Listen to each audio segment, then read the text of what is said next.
இன்றைய வார்த்தைக்கு உங்களை அன்புடன் வரவேற்கிறேன். நம்முடைய தியானத்துக்காக நீதிமொழிகள் 12வது அதிகாரம் 25வது வசனத்தை வாசிக்க கேட்போம். மனுஷனுடைய இருதயத்தில் உள்ள கவலை அதை ஒடுக்கும், நல்வார்த்தையோ அதை மகிழ்ச்சியாக்கும். மனிதர்களுக்கு துக்கத்தை உண்டாக்கக்கூடிய பல காரியங்கள் இருக்கின்றது. அவைகளில் ஒரு காரியமாக இருதயத்தில் உள்ள கவலை இந்த வசனத்தில் குறிப்பிடப்பட்டிருக்கின்றது. கவலை என்பது மனுஷருடைய இருதயத்திற்குள் வந்தால் அந்த இருதயத்தை அது ஒடுங்கி போகும்படி செய்யும். விசாலங்கள் மாறி போகும்.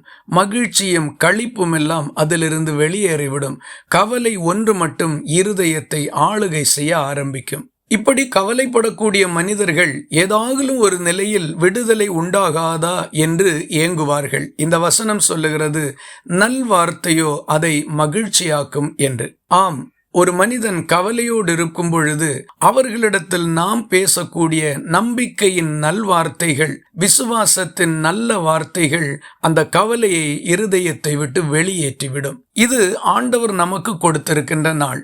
முதலாவதாக, நம்முடைய இருதயத்தில் ஏதாகிலும் கவலைகள் ஓரத்தில் இருக்குமானால் நல்ல வார்த்தைகள் அந்த கவலையை நம்மை விட்டு அகற்றும் என்று அறிந்து கர்த்தருடைய வேத வசனங்களை நம்முடைய நாவினால் அறிக்கை செய்து இந்த கவலையின் மேல் ஜெயம் எடுத்து கொள்ளும்படிக்கு கர்த்தருக்குள் பலப்பட வேண்டும். இரண்டாவதாக, பிறர், நம்முடைய நண்பர்களோ அல்லது உடன் வேலை செய்கிறவர்களோ அயலகத்தாரோ யாராக வேண்டுமானாலும் இருக்கட்டும், கவலையோடு இருக்கிறவர்களுக்கு நாம் பேசக்கூடிய நம்பிக்கையின் நல்வார்த்தைகள் அந்த கவலையிலிருந்து அவர்களை வெளியே வருவதற்கு உதவி செய்யும். தேவன் நமக்கு கொடுத்திருக்கிற இந்த நாள் கவலையில் இருக்கக்கூடிய ஏதோ ஒரு நபரை மகிழ்ச்சியாக்கும்படிக்கும் சந்தோஷப்படுத்தும்படிக்கும் ஒடுங்கி போன இருதயத்திலிருந்து அவர்களை விடுதலையாக்கும்படிக்கும் நம்முடைய வார்த்தைகளை பயன்படுத்துகிறதற்கு கர்த்தர் உதவி செய்யட்டும். இந்த நாளில் யாரோ ஒருவருக்கு ஒரு சந்தோஷமாய்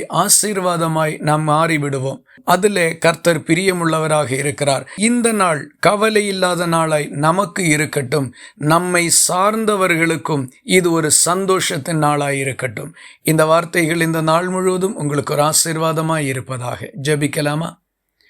எங்களை நேசிக்கிற அன்பு நிறைந்த நல்ல ஆண்டவரே, நாங்கள் உம்மை நன்றியோடு துதிக்கிறோம். நீர் எங்களுக்கு கிருபையாய் கொடுத்திருக்கின்ற இந்த நாள் எங்கள் கவலைகளிலிருந்து நாங்கள் வெளியே வருகின்ற நாளாகவும் பிறருடைய உள்ளத்தில் இருக்கிற கவலைகளை நீக்கி சந்தோஷப்படுத்துகின்ற நாளாகவும் இருக்கும்படிக்கு எங்களை பயன்படுத்த ஒப்பு கொடுத்து ஜெபிக்கிறோம். ஜெபத்தை கேட்டதற்காக ஸ்தோத்திரம். இயேசு கிறிஸ்து மூலம் வேண்டிக் கொள்கிறோம் எங்கள் அன்புள்ள நல்ல பிதாவே, ஆமேன்.